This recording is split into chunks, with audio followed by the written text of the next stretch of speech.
Hi, Roland Park readers, and welcome to Storytime Online. So I'm so excited that you've tuned in for another chapter of Charlotte's Web that we've been reading together. We're getting really close to the end of the story, as I've pointed out the last couple of videos that we've shared together.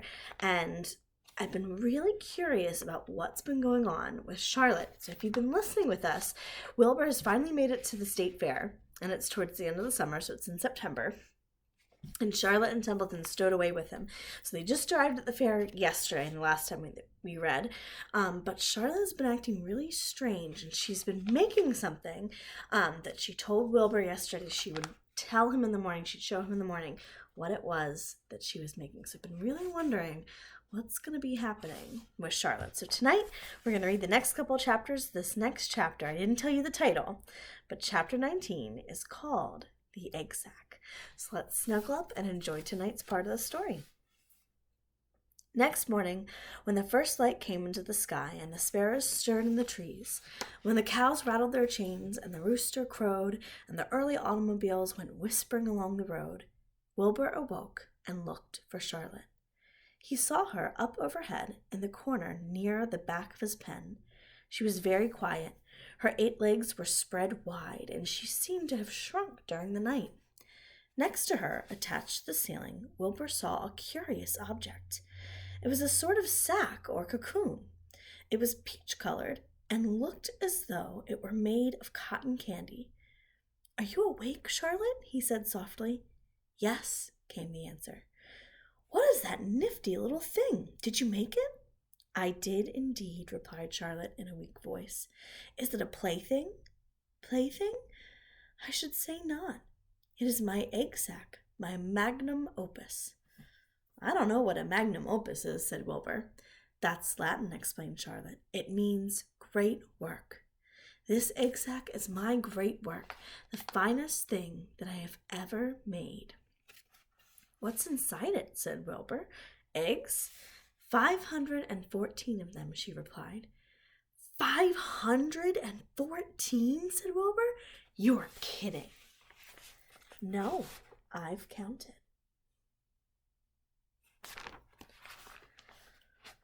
"I got started counting, so I kept on, just to keep my mind occupied." "It's a perfectly beautiful egg sack," said Wilbur, feeling as happy as though he'd constructed it himself. "Yes, it is pretty," replied Charlotte, patting the sack with her 2 front legs.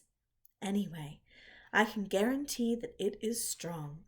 It's made out of my toughest material I have. It is also waterproof. The eggs are inside and will be warm and dry." "Charlotte," said Wilbur dreamily, "are you really going to have 514 children?" "If nothing happens, yes," she said. "Of course, they won't show up until next spring." Wilbur noticed that Charlotte's voice sounded sad. "What makes you sound so downhearted? I should think you'd be terribly happy about this." "Oh, don't pay any attention to me," said Charlotte. "I just don't have much pep anymore. I guess I feel sad because I won't ever see my children." "What do you mean you won't see your children?" "Of course you will. We'll all see them. It's going to be simply wonderful next spring in the barn cellar, with 514 baby spiders running around all over the place. And the geese will have a new set of goslings, and the sheep will have their new lambs." "Maybe," said Charlotte quietly. "However, I have a feeling that I'm not going to see the results of last night's efforts. I don't feel good at all. I think I'm languishing, to tell you the truth." Wilbur didn't understand the word languish, and he hated to bother Charlotte by asking her to explain, but he was so worried he felt he had to ask. "What does languishing mean?" "It means I'm slowing up, feeling my age. I'm not young anymore, Wilbur, but I don't want you to worry about me. This is your big day today. Look at my web.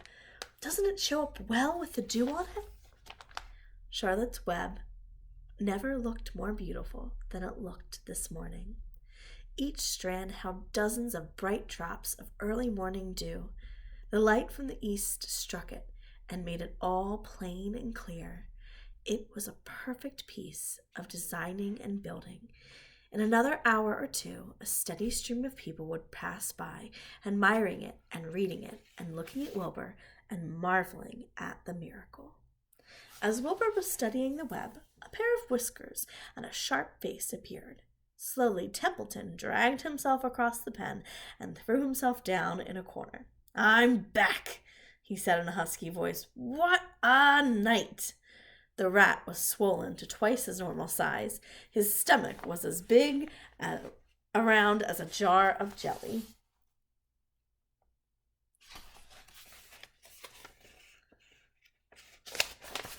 "What a night!" he repeated hoarsely.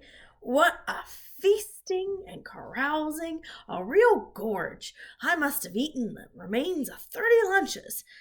Never have I seen such leavings, and everything well ripened and seasoned with the passage of time and the heat of the day. Oh, it was rich, my friends, rich." "You ought to be ashamed of yourself," said Charlotte in disgust. "It would serve you right if you had an acute attack of indigestion." "Don't worry about my stomach," snarled Templeton. "It can handle anything. And by the way, I've got some bad news. As I came past that pig next door, the one that calls himself Uncle, I noticed a blue tag on the front of his pen. That means that he won first prize. I guess you're licked, Wilbur. You might as well relax. Nobody's going to hang any medal on you. Furthermore, I wouldn't be surprised if Zuckerman changes his mind about you. Wait till he gets hankering for some fresh pork and smoked ham and crisp bacon. He'll take the knife to you, my boy."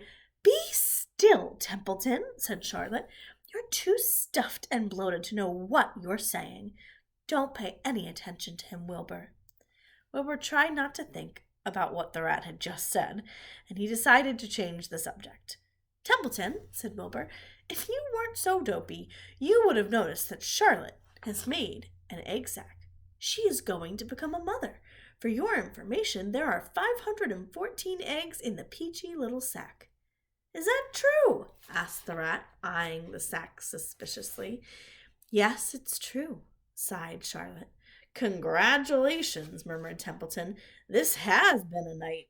He closed his eyes, pulled some straw over himself, and dropped off into a deep sleep. Wilbur and Charlotte were glad to be rid of him for a while. At 9 o'clock, Mr. Arable's truck rolled into the fairgrounds and came to a stop at Wilbur's pen. Everyone climbed out. "Look!" cried Fern. "Look at Charlotte's web! Look what it says!" And the grown-ups and the children joined hands and stood there, studying the new sign. "Humble," said Mr. Zuckerman. "Now, isn't that just the word for Wilbur?" Everyone rejoiced to find that the miracle of the web had been repeated. Wilbur gazed up lovingly into their faces. He looked very humble and very grateful. Fern winked at Charlotte. Lurvy soon got busy. He poured a bucket of warm slop into the trough. And while Wilbur ate his breakfast, Lurvy scratched him gently with a smooth stick. "Wait a minute," cried Avery. "Look at this." He pointed to the blue tag on Uncle's pen. "This pig has won first prize already." The Zuckermans and the Arabelles stared at the tag. Mrs. Zuckerman began to cry. Nobody said a word. They just stared at the tag, and then they stared at Uncle, and then they stared at the tag again. Lurvy took out an enormous handkerchief and blew his nose very loud. So loud, in fact, that the noise was heard by the stable boys over at the horse barn. "Can I have some money?" asked Fern. "I want to go out on the midway." "You stay right where you are," said her mother. Tears came to Fern's eyes. "What's everybody crying about?" asked Mr. Zuckerman. "Let's get busy. Edith, bring the buttermilk." Mrs. Zuckerman wiped her eyes with her handkerchief. She went to the truck and came back with a gallon jar of buttermilk. "Bath time," said Zuckerman cheerfully. He and Mrs. Zuckerman and Avery climbed into Wilbur's pen. Avery slowly poured the buttermilk on Wilbur's head and back as it trickled down his sides and cheeks. Mr. and Mrs. Zuckerman rubbed it into his hair and skin. Passerby stopped to watch. Pretty soon, quite a crowd had gathered. Wilbur grew beautifully white and smooth.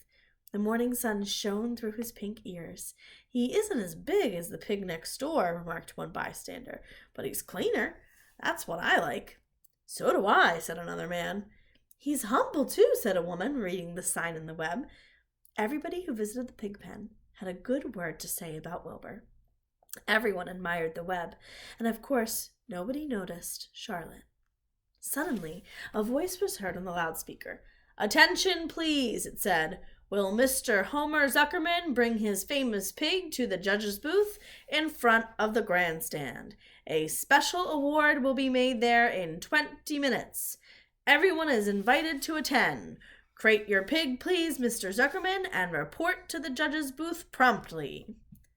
For a moment after this announcement, the Arabills and the Zuckermans were unable to speak or move. Even Avery picked up a handful of straw and threw it high in the air and gave a loud yell. The straw fluttered down like confetti into Fern's hair. Mr. Zuckerman hugged Mrs. Zuckerman. Mr. Arabill kissed Mrs. Arabill. Avery kissed Wilbur. Lurvy shook hands with everybody. Fern hugged her mother. Avery hugged Fern. Mrs. Arabill hugged Mrs. Zuckerman. Up overhead, in the shadows of the ceiling, Charlotte crouched unseen, her front legs encircling her egg sac. Her heart was not beating as strongly as usual, and she felt weary and old. But she was sure at last that she had saved Wilbur's life, and she felt peaceful and contented. And this is all of those hugs from everyone. "We have no time to lose," said Mr. Zuckerman. "Lurvy, help with the crate." "Can I have some money?" asked Fern. "You wait," said Mrs. Arabill. "Can't you see everybody is busy?" Put that empty buttermilk jar into the truck," commanded Mr. Arabill. Avery grabbed the jar and rushed to the truck. "Does my hair look all right?" asked Mrs. Zuckerman. "Looks fine," snapped Mr. Zuckerman, as he and Lurvy set the crate down in front of Wilbur. "You didn't even look at my hair," said Mrs. Zuckerman. "You're all right, Edith," said Mrs. Arabill. "Just keep calm." Templeton, asleep in the straw, heard the commotion and woke up.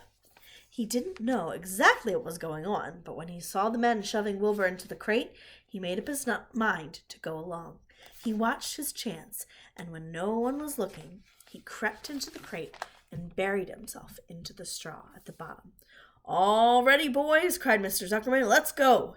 He and Mr. Arabill and Lurvy and Avery grabbed the crate and boosted it over the side of the pen and up into the truck.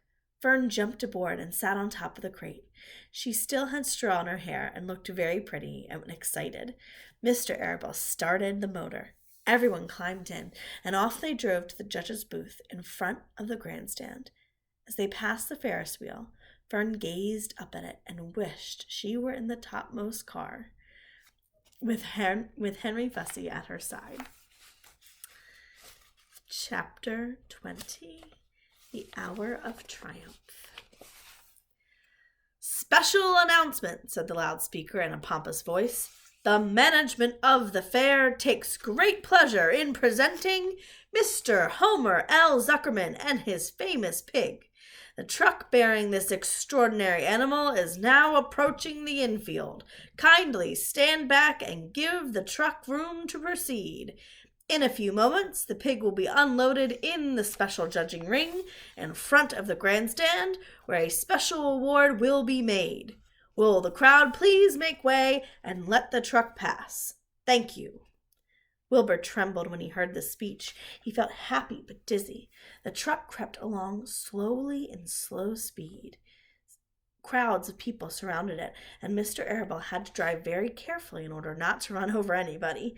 At last, he managed to reach the judge's stand.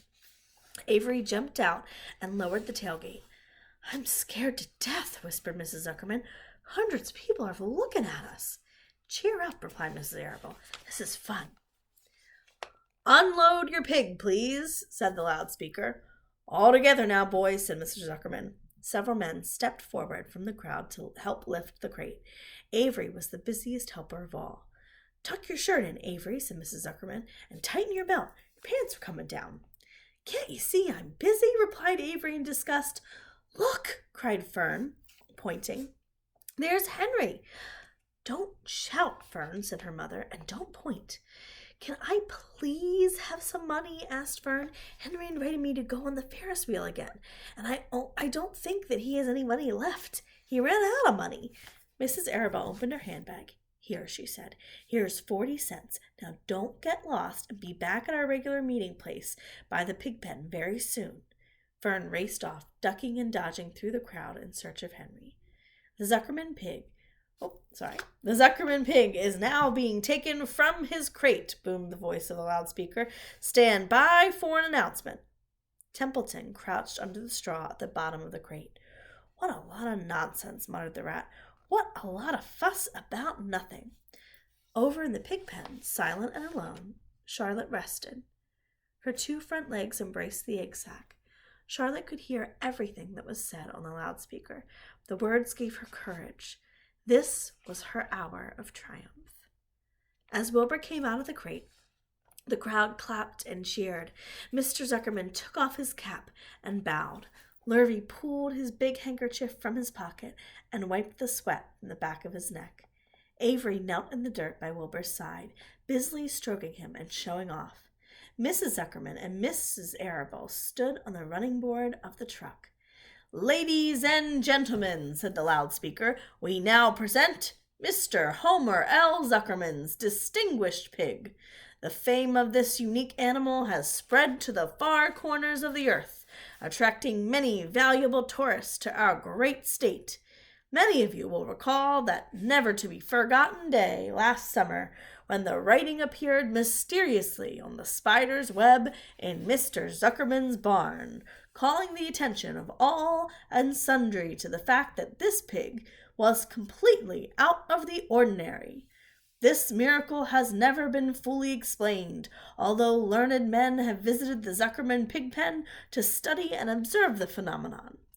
In the last analysis, we simply know that we are dealing with supernatural forces here, and we should all feel proud and grateful. In the words of the spider's web, ladies and gentlemen, this is some pig. Wilbur blushed. He stood perfectly still and tried to look his best. This magnificent animal, continued the loudspeaker, is truly terrific. Look at him, ladies and gentlemen. Note the smoothness and whiteness of his coat. Observe the spotless skin, the healthy pink glow of ears and snout. It's the buttermilk, whispered Mrs. Arabelle to Mrs. Zuckerman. Note the general radiance of this animal. Then remember the day when the word radiant appeared clearly on the web. Whence came this mysterious writing? Not from the spider, we can rest assured of that. Spiders are very clever at weaving their webs, but needless to say, spiders cannot write. Oh, they can't they? Murmured Charlotte to herself. Ladies and gentlemen, continued the loudspeaker, I must not take any more of your valuable time. On behalf of the governors of the fair, I have the honor of awarding a special prize of $25 to Mr. Zuckerman, together with a handsome bronze medal suitably engraved in token of our appreciation of the part played by this pig, this radiant, this terrific, this humble pig, in attracting so many visitors to the great county fair. Wilbur had been feeling dizzier and dizzier through this long complimentary speech. When he heard the crowd begin to cheer and clap, he suddenly fainted away. His legs collapsed, his mind went blank, and he fell to the ground unconscious. What's wrong? Asked the loudspeaker. What's going on, Zuckerman? What's the trouble with your pig? Avery was kneeling by Wilbur's head, stroking him. Mr. Zuckerman was dancing about, fanning him with his cap. He's all right, cried Mr. Zuckerman. He gets these spells. He's modest and can't stand praise. Well, we can't give a prize to a dead pig, said the loudspeaker. It's never been done. He isn't dead, hollered Zuckerman. He's fainted. He gets embarrassed easily. Run for some water, Lurvy. Lurvy sprang from the judge's ring and disappeared. Templeton poked his head from the straw. He noticed that the end of Wilbur's tail was within reach. Templeton grinned. I'll tend to this, he chuckled. He took Wilbur's tail in his mouth and bit it just as hard as he could bite. The pain revived Wilbur in a flash, and he was back on his feet. Ouch! He screamed. Hooray! Yelled the crowd. He's up! The pig's up! Good work, Zuckerman! That's some pig! Everyone was delighted. And so here's Avery with Wilbur. Mr. Zuckerman was the most pleased of all. He sighed with relief. Nobody had seen Templeton. The rat had done his work well. And now one of the judges climbed into the ring with the prizes. He handed Mr. Zuckerman 2 $10 bills and a $5 bill. Then he tied the medal around Wilbur's neck. Then he shook hands with Mr. Zuckerman while Wilbur blushed. Avery put out his hand, and the judge shook hands with him too. The crowd cheered. A photographer took Wilbur's picture. A great feeling of happiness swept over the Zuckermans and the Arables. This was the greatest moment in Mr. Zuckerman's life. It is deeply satisfying to win a prize in front of a lot of people. And here is the medal and the photographer.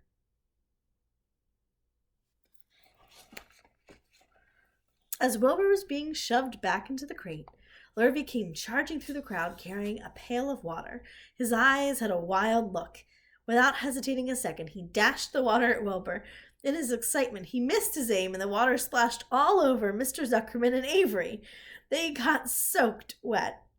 For goodness sake, bellowed Mr. Zuckerman, who was really drenched. What ails you, Lurvy? Can't you see the pig is all right? You asked for water, Lurvy said meekly. I didn't ask for a shower bath, said Mr. Zuckerman. The crowd roared with laughter.